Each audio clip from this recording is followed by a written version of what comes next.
Fox News alert for you. 3 days, 3 terror attacks in European capitals. Today, the attack took place in Brussels, Belgium, where a man detonated a small explosive and brandished an explosive vest before being shot by police.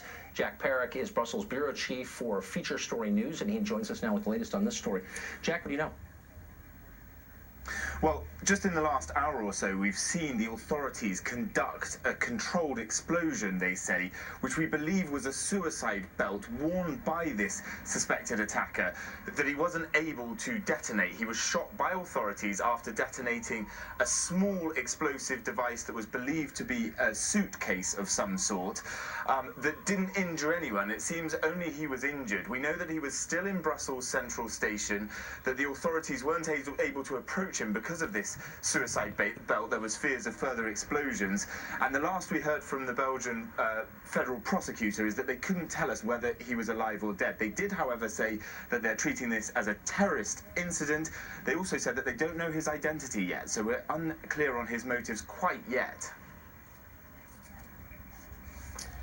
But we can guess if it's got anything in common with the attacks like this we have seen recently. Jack, thanks very much. Mark Steyn is a columnist and best-selling author and something of an expert on Europe and the Islamist threat there. He joins us tonight. Can you guess as to motives, Mark? Well, call me crazy, but I think shouting Allahu Akbar is kind of a big clue, Tucker. I was listening to your conversation with Britt, and I've become a bit of a demography bore in the last 15 years. I think demography explains most of everything. The result tonight in Georgia the difference between that and Newt Gingrich, I think, will reflect changes in the demographic makeup of that district.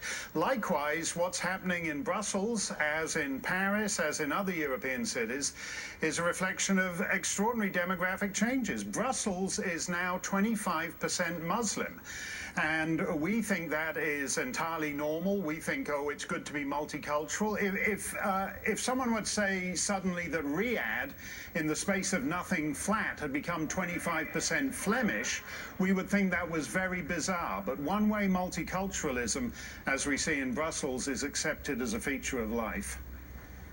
Well, that's the point. Why is it one way, and why is it always in the direction of the West? I don't ever hear calls to diversify Japan or South Korea. Why is that?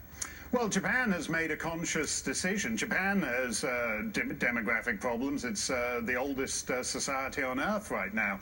But it has figured that it would rather solve that problem and remain Japan rather than do what Belgium has done. Belgium is a bicultural state divided between Flemish and Walloons. They barely get along. There is barely any kind of functioning Belgian state. There's basically 2 states and a capital city. The idea that somehow you can take in huge numbers of Muslims and not have consequences is preposterous. And we've now had, in the space of 48 hours, we've had an attack in London outside the Finsbury Park Mosque. We've had an attack in Paris outside the Champs-Élysées. Now the Gare Centrale in Brussels. That's 3 European capitals in 3 days because of this Islamic European tension. So I have to ask you, speaking of countries divided by language and religion, about Canada, the country we lived for a while. There is a new law in Canada that apparently will criminalize the misuse of pronouns. You could go to jail for calling someone by a pronoun he, she, or whatever doesn't prefer. Am I misreading this law? Does it actually suggest that that could happen? Yes, they've added gender identity to the Canadian Human Rights Act. I'm proud, by the way, to have played a small part in getting one section of the Canadian Human Rights Act repealed, Section 13, the hate speech thing. But it's like one step forward, 2 steps back. As soon as you have a small victory, the identity group left throws something else into the mix. I have a rather tired line I use from time to time, which you've just demonstrated, actually, in your adroit segue from terrorism to gender identity. I always say, oh, you know, we'll be talking about transgender bathrooms when the mullahs nuke us. And that actually is the case. For Canadians, misgendering someone will risk you being embroiled either at a human rights commission or in a criminal court. And this isn't a hypothetical. Somebody is already in trouble with a supposedly trans-friendly female gym, where because one of the trans women still had what we used quaintly to regard as male private parts, but can now be attached to anybody, and it was felt that with these particular parts she shouldn't be strolling around in the communal shower, that trans-friendly gym is already in trouble. There was a case in St. Catharines, Ontario. I mean, it's absolutely extraordinary, this. What we're witnessing is an Orwellian assault on the most fundamental language, the language which defines the two sexes. And Canada has just put itself on the side of criminalizing that.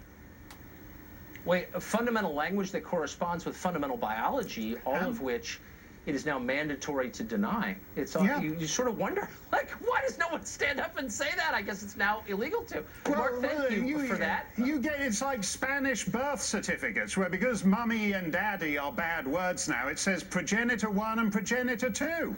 Try it in a singles bar. Go into a singles bar, Tucker, and say, do you want to come back to my place and play progenitor 1 and progenitor 2 tonight? This time you can be progenitor 1. Imagine being a high school biology teacher. You'd be suicidal by now. Thank you, Mark. Great to see you. Thanks, Tucker. Good to see you. Looking well, too.